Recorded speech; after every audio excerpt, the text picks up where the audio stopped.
Thank you very much, Chairman Risch. I appreciate the opportunity, and welcome, Kelly. We're glad to have you. I say Kelly, I shouldn't say that. It should be very formal, but I know this lady very well, and she is a great nominee. She's a great individual and someone I cherish my relationship with her very much. First of all, Mr. Chairman, to you and the ranking member, she has been very good in her job as ambassador to Canada. She's also been very good, always looking out for the best interests of the United States of America and the best things the United States of America stands for. If you listen to her testimony a few minutes ago, and I was listening from a phone booth because I've got a little emergency going on back home. That's why I'm running back and forth. She's very much aware of the anti-Semitism probably we have in Europe and around the world. She was forceful in the remarks she made about that, and she knows how to use her voice and her position as an advocate for the right thing to do. And she is someone who would, when asked what to do, will always do the right thing.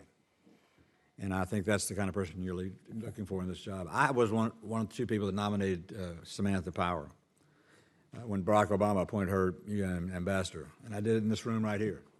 And I did it because Samantha Power had, and I think exhibited in her term there, the same type of qualities this lady has.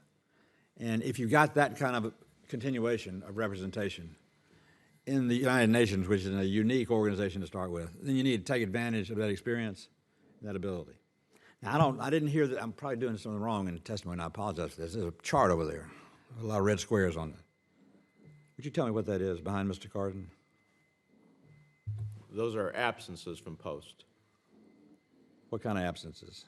Just one there? That's what we're trying to determine. Okay. Well, I don't know where she was, but where it was the best interest of the United States of America, I can tell you that. And I think you were doing trade negotiations a lot during that period of time. Is that not right? Yes, sir, Senator. When President Trump first asked me to be the ambassador to Canada, he made it very clear, as we discussed in your office yesterday, that this was a real job, that we were going to be renegotiating the most important trade partnership in the world with our #1 trading partner, Canada. Little did I know that I would be living out of a suitcase most of the time during the trade negotiations, whether it was in Montreal and then moved to Washington. I was part of Ambassador Lighthizer negotiation team and went back and forth weekly from D.C. to Ottawa. It sometimes would be returning to Ottawa on a Wednesday and then on Wednesday evening be called back to D.C.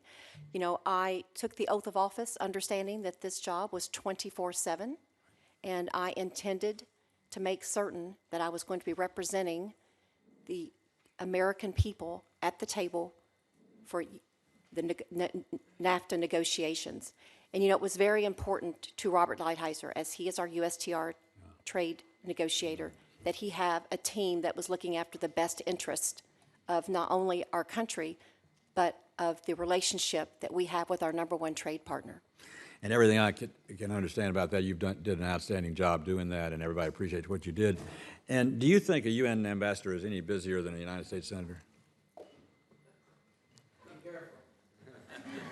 It's not a trick question. You know, I think I'm only going to be as successful as the relationships I have with all of you busy gentlemen and women.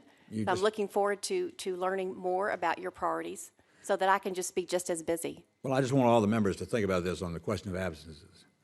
If you looked at my record the last 3 weeks, I've been in Baghdad, I've been in Doha, I've been in Abu Dhabi, I've been in Marietta, Georgia. I went to the funeral of Dick Lugar, and I caught myself coming and going. I forgot the last place I went, but I've been traveling. Where?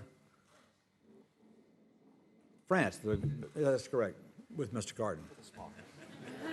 A small little celebration there of a great war we won. And we won it again this time for the 75th year in a row, by the way. We always celebrate that victory. But my point is, we go a lot of places too. I mean, my job is here, and it's my duty station. But my duty to my duty station and to my country is to be wherever the job's requirements take me. And just because your job requirements took you somewhere that wasn't in your office, doesn't mean you weren't doing your job. In fact, it may mean you were doing more of your job than anybody else was.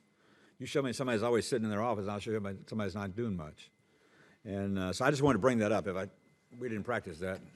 We didn't practice anything, as a matter of fact, but I just wanted to bring it up with it up there. So. And may I add that while I was not in my chair in my office, I have a staff of Foreign Service officers that are second to none. And I felt very confident with my with not being in my office because I had people there running the mission, as we discussed, every day. And I must brag on the Foreign Service officers because without them, the mission, even before I arrived, the mission would have not been run so smoothly.